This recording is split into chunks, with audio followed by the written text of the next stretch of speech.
Nifty में देखिए पिछले 2 दिनों से हमने देखा था, खासतौर पे एक जो रेंज बाउंड ट्रेड हुआ था, थोड़ी गिरावट देखने को मिली थी और लगातार 8 दिनों की गिरावट के बाद आखिरकार भारतीय बाजारों में आज अच्छी तेजी लौटी। शुरुआत अच्छी हुई, उसके बाद बाजार ने जो है लगातार अपनी तेजी को बनाए रखा और निफ्टी फाइनली जो 17,450 के करीब बंद होने में कामयाब हुआ। अच्छी बात यह रही कि कहीं भी एक बार भी पूरे दिन में बाजार में कहीं भी एक मुनाफा वसूली का दबाव देखने को नहीं मिला, यानी कि तेजी की शुरुआत हुई और तेजी लगातार कायम रही। कमोबेश यही ट्रेंड बैंक निफ्टी में भी देखने को मिला। हमने देखा है कि बैंक निफ्टी में वैसे ही मंडे से रफ्तार देखने को मिला था, हालांकि कल के सत्र में थोड़ा सा फ्लैट टू नेगेटिव कारोबार हुआ, लेकिन आज देखिए वापस एक तेजी देखने को मिली और एक समय ये 40,700 के ऊपर भी कारोबार कर रहा था। हालांकि फाइनली जो है 40,700 के आसपास ये बंद होने में कामयाब हुआ है।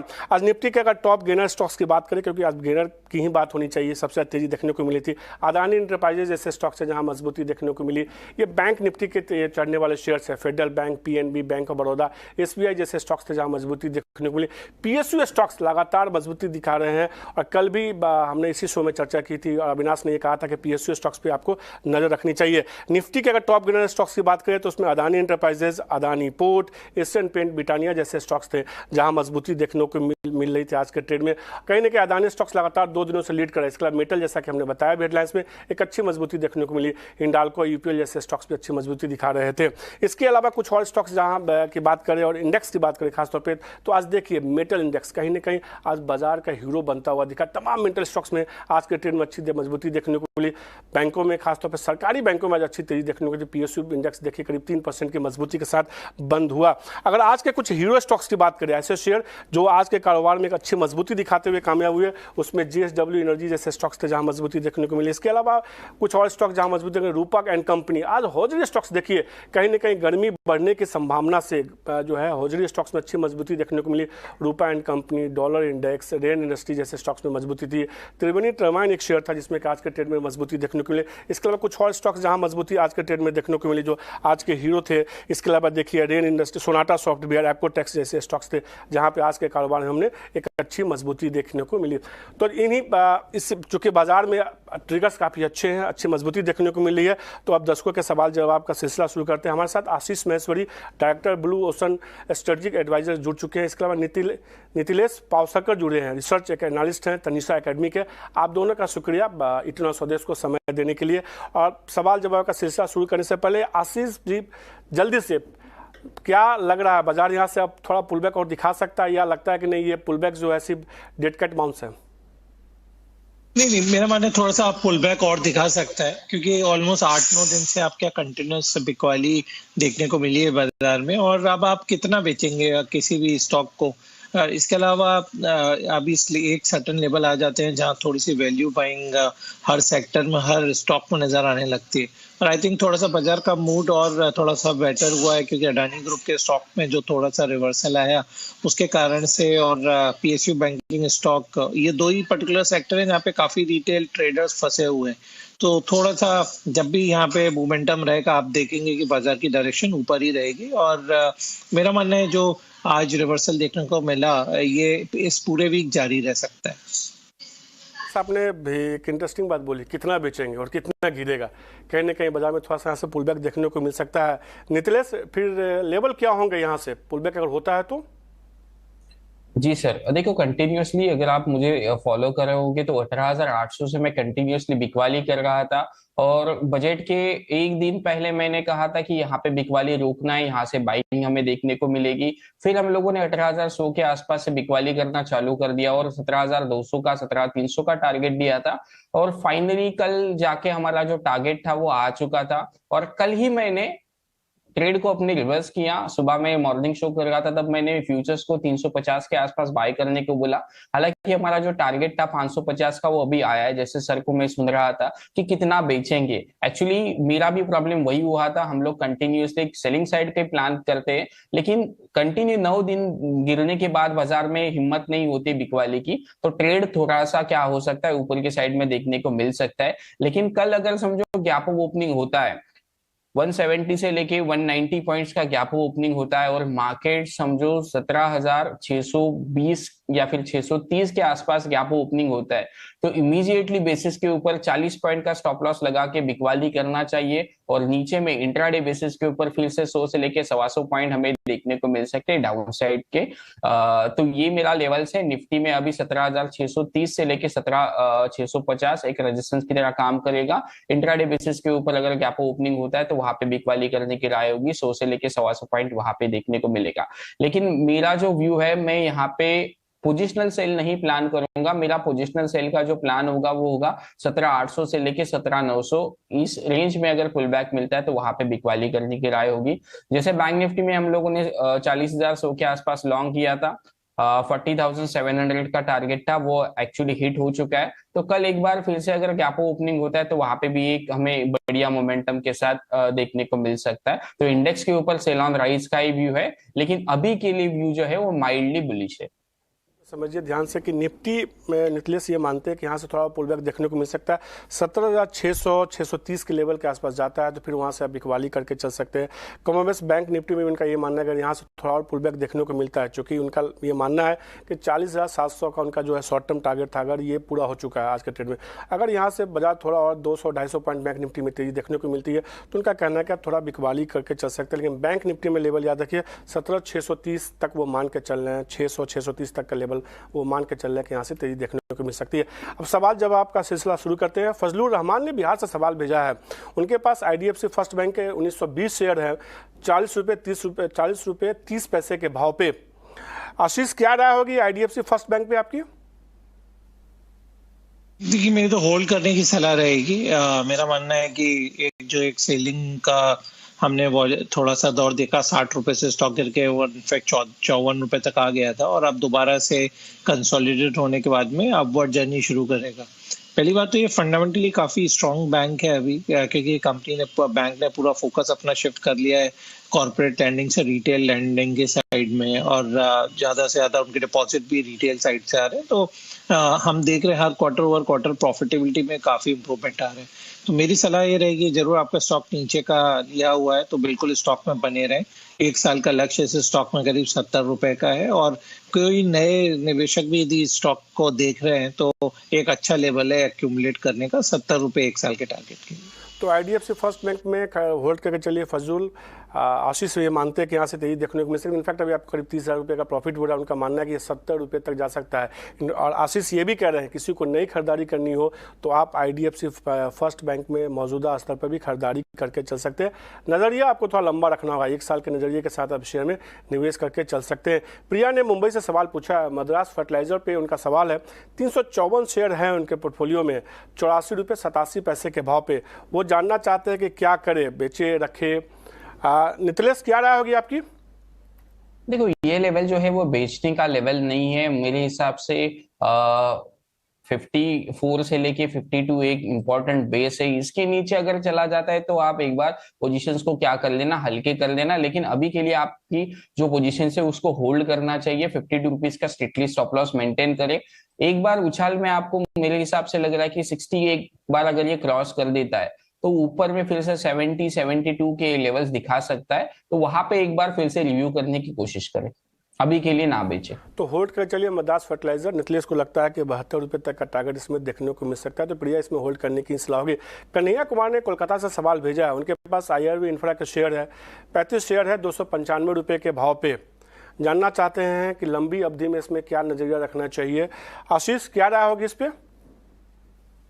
जी, मेरी सलाह होल्ड करने की रहेगी, क्योंकि अब तो एक तो स्प्लिट भी हो गया है, 1 शेयर पे 10 शेयर के इनके पास में नए शेयर्स भी आ गए हैं। और मेरा मानना है कि जो उनके लास्ट क्वार्टरली नंबर्स थे काफ़ी एनकरेजिंग थे। तो मुझे लगता है कि अगले 2 साल में जो उस कंपनी का मुनाफा है यहाँ से डबल होने वाला है। दूसरी बात, इसमें GIC और सेंट्रा जैसे जो फंड्स हैं उनकी बैकिंग अब IRB इंफ्रा को हो गई है। तो जो हाई कॉस्ट फंड है वो रिटायर होके इनके पास में लो कॉस्ट फंड और इक्विटी जो आ गया है वो पॉजिटिव है। इसके अलावा अभी में नए बड़े ऑर्डर्स भी उनको मिले, तो मैं पॉजिटिव वो IRB इंफ्रा के भविष्य को लेके मेरा मानना है 1 साल का लक्ष्य इस स्टॉक में करीब 37 रुपए का आप बिल्कुल रख सकते हैं, 39 रुपए का लक्ष्य रख सकते हैं। तो 37-39 रुपये के लक्ष्य के साथ IRB इंफ्रा होल्ड करके चल सकते हैं, मजबूती देखने को मिल सकती है। पुनीत जोशी ने जयपुर से सवाल भेजा है। AGS ट्रांजेक्ट टेक्नोलॉजी के 85 शेयर है उनके पास, 175 रुपये के भाव पे हैं। वो जानना चाहते हैं कि लंबी अवधि के लिए शेयर होल्ड करना चाहते हैं। क्या राय होगी नितिलेश इस शेयर पे? सर एक बार नाम फिर से बोलोगे? AGS ट्रांजेक्ट technology. सर ये स्टॉक मेरे सॉफ्टवेयर में नहीं आ रहा है, अगर पॉसिबल होगा तो सर से पूछ सकते हो आप। आशीष सर क्या राय होगी आपकी? AGS ट्रांजेक्ट टेक्नोलॉजी पे करीब 56 रुपये का भाव है अभी शेयर का।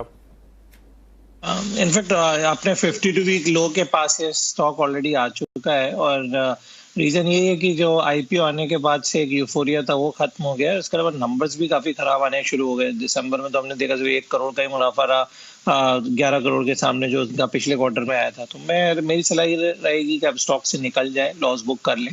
और मेरा मानना है रेडियंट कैश मैनेजमेंट सर्विसेज जो है वो एक बेटर बेट है। 98 रुपीज़ का रेट है और सेम इंडस्ट्री में ऑपरेट कर रहा है, और उसके नंबर्स कहीं बेटर है AGS ट्रांजेक्ट के कंपैरिजन में। तो यहाँ से निकल के रेडियंट में शिफ्ट हो जाए। AGS पे जो है वैसे भी 175 का जो हाई था, इन्होंने हाई पे लिया, वहाँ से लगातार जो है जैसा कि आशीष बता भी रहे, 1 साल के निचले स्तर पे लगातार गिरावट देखने को मिली है इस शेयर में। तो बिकवाली करके चलिए शेयर में, आपको और भी नुकसान आने वाले दिनों में देखने को मिल सकता है। AGS घोत्रा ने चंडीगढ़ से सवाल भेजा है। विप्रो के 28 शेयर है 456 रुपये के भाव पे।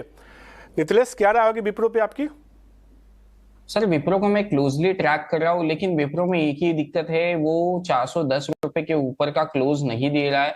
जिस दिन 410 रुपए के ऊपर कंफर्टेबली ट्रेल करेगा तो डेफिनेटली इसमें एक अच्छा खासा बाउंस बैक हमें देखने को मिल सकता है। 12 से 15% का एक अपसाइड मोमेंटम इसमें मैं पर्सनली देख रहा हूँ। तो विप्रो की मेरी जो राय होगी वो होल्ड करने की राय होगी, लेकिन एक बार स्टॉप लॉस जरूर मेंटेन करें। 370 रुपीज का स्टॉप लॉस कट होता है तो एग्जिट कर लेना। अगर फिर से 410 रुपए के ऊपर ट्रेड करना चालू कर देते हैं तो क्वांटिटी फिर से इंक्रीज कर लेना, और ऊपर में फिर से आपको भाव देखने को मिल सकता है। 410 रुपए के ऊपर क्वांटिटी इंक्रीज करे 390 का, तब आपको स्टॉप लॉस लगाना पड़ेगा।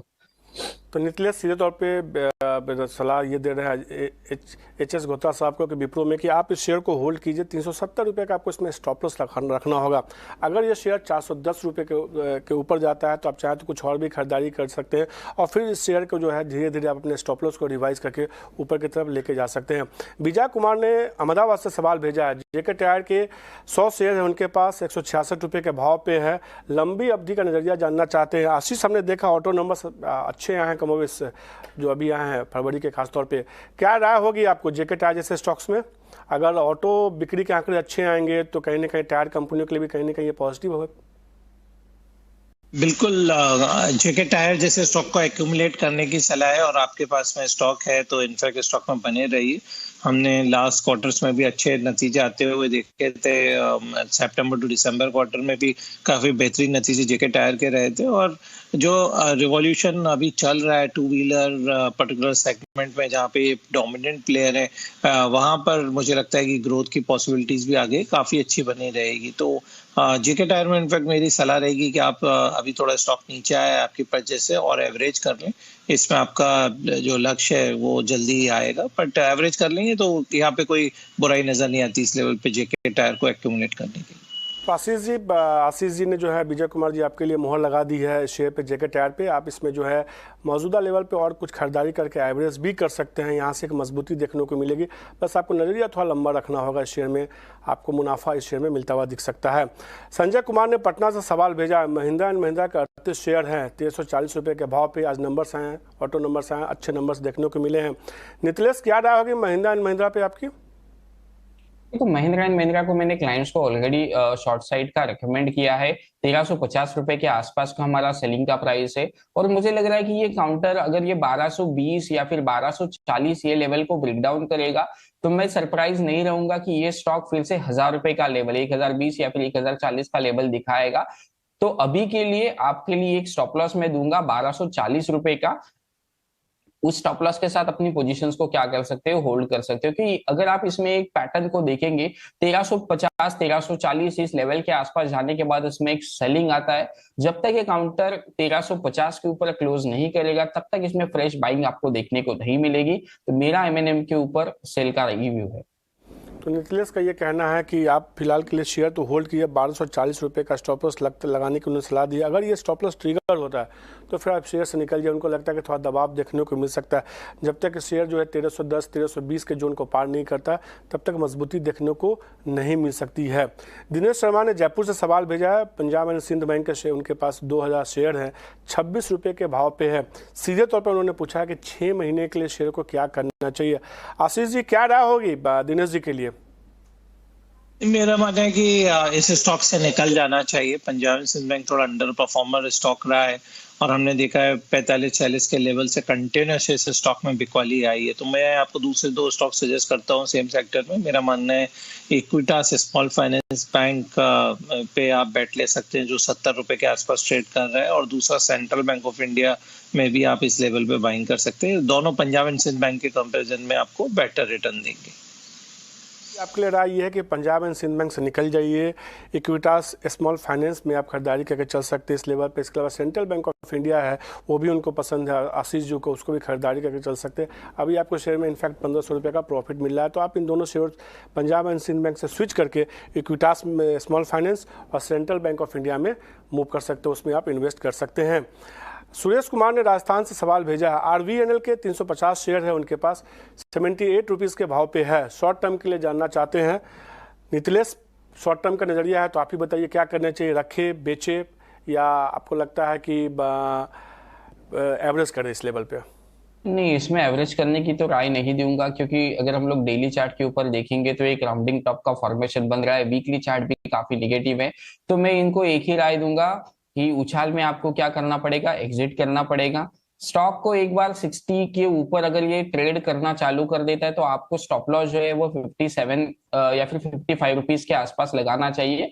ओवरऑल जो स्ट्रक्चर है वो काफी वीक हो चुका है, क्योंकि जो बाइंग आना था उसमें वो आ चुका है, और ऊपर के लेवल में मेरे हिसाब से डिस्ट्रीब्यूशन क्लियरली विजिबल है चार्ट में। तो 55 रुपीज का एक लास्ट होप की तरह आपको रखना पड़ेगा इसमें। और 60 रुपीज के ऊपर अगर ये ट्रेड करता है तो थोड़ा सा एक माइल्डली बुलिश हो सकता है। स्टॉक फिर से 66 67 ये लेवल दिखा सकता है। तो इस पे सीधे तौर पे रेल विकास निगम पे जो राय है सुरेश जी आपके लिए नीतीश की तरफ से कि आप 55 रुपये का इसमें स्टॉप लॉस लगाइएगा। अगर स्टॉप लॉस ट्रिगर होता है तो शेयर से आप निकल जाइए, लेकिन अगर ये शेयर 60 के ऊपर जाता है तो फिर आप शेयर को होल्ड करके चल सकते हैं।